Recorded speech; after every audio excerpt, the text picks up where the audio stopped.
Checkpoint 2, we are going to be expanding and coloring your words. Before you do that, come here again to your 3D final product type poster and choose maybe just focus on the good. One of these words that has all of these different colors. Save the image as, save it to your desktop, and then you are going to drag that picture into Illustrator so that you can easily choose the colors that you want. It doesn't have to be these colors, you can make them different, but this will make the process certainly easier. So I have this here. I'm going to go ahead and bring it into here, have it off to the side. And you know what? For my background, hold my shift button, have a little bit of a white edge there. So click on your first letter. Don't select them all at once. Just click on your first one. You're going to go up to Object, Expand Appearance. And then go ahead and add a stroke to your letters if you like. Now, you know what? Got ahead of myself. Zoom in on your words.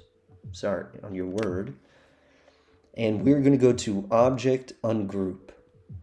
Do this, or you can right-click and ungroup as well. Do this until you don't see the ungroup option anymore. And it looks like that was it for me twice. Oh, no, do a few more. There we go. Then, and this part is very important, you want to make sure we want just this solid color. See how this is just one solid shape there? But when I click on down here, I have all of these tiny paths. We need to combine those. So you're going to need your Pathfinder panel out as well. So, and we have to do these one at a time. So it'll take just maybe 3 minutes. Click on one, and then right click, go to Release Clipping Mask, and then Pathfinder Unite. And then, because I have this shape and this shape, I want to hold Shift and select them both and unite those as well. So all of these shapes, right click, go to Release Clipping Mask, and then Pathfinder Unite. And then I'm going to hold my Shift button to select this one and unite that as well. And then these two shapes are separate, so I will hold my Shift button, select them both, and unite those two. So there we go. Looks like I need to do it up here as well. Hold Shift there, unite them, and one right there I missed. So I'll click on that again and unite. So make sure, you know what, this thing is in the way. Make sure these are all one solid shape and united where they should be. So D is done. Let's come over and do the O. Select all of these little gradient shapes, right click, Release Clipping Mask, and then unite. Same thing up here again, right click, Release Clipping Mask, unite. Here again, select it, right click, Release Clipping Mask, and unite. And another time here, and unite. And it looks like the O is already good. All right, I think you get the idea. Go ahead and do that to the rest of your shapes here. In, as I click on the different parts of in, it looks like it's already good. I need to do my apostrophe here. Right click, Release, Unite.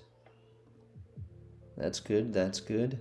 And the T is good as well. All right. Zoom out and select just don't, and go ahead and add a black stroke. Maybe increase it to 2 or to 3. One other thing we need to do as well if you're adding a stroke. Once you have it selected, go up to Window, and then come down to your stroke options, And we want the limit to be 1. And then hit enter. And now you should be good to add your stroke without it looking too terrible. All right. I'm going to come up here to my T here. Looks like I need to release the clipping mask there and unite. All right. Not my T, but my apostrophe. Okay.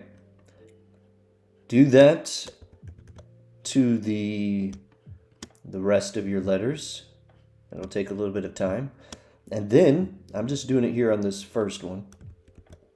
And then we're going to do the coloring process. So that's why I recommend you having this here to kind of steal the colors quickly. So click on one of your shapes. I think I'll make it yellow. And you know what? You might want to change the color first before you add the stroke. So I need to re-add my stroke.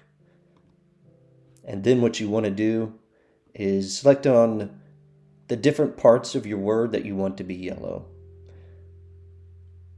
So I'll select that. And then get your eyedropper tool, your eye. And don't click here again because you would lose your stroke and have to reapply it. But if you just click on the D, it will apply and keep the stroke as well. So maybe there, and you can hold your shift button to select multiple areas. And then I on your keyboard. So I'll make this one a different color, make it blue, re-add my stroke real quick to black, put it up to 2, and then select the other parts that I want blue, holding my shift button to do so. Maybe there and there. Now I on my keyboard and click again on the first one I did so that I don't have to reapply the stroke. And then I think I'll make this one, let's go with orange. Get my stroke back up to 2. Now I'll select the other areas that I want to be orange.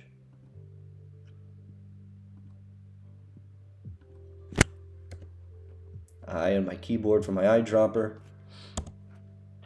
Now let's do red.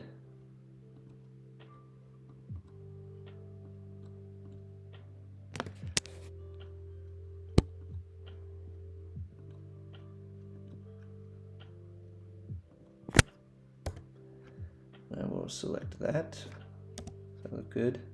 Yeah. Okay, let's get some green in there. Hold my shift button to select multiple shapes.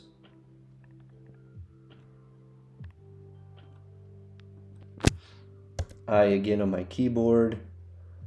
And oh, yeah. Guess we can do this all at once. There, go back to my stroke again and add it up to 2. And there we go. I've colored that my first word there.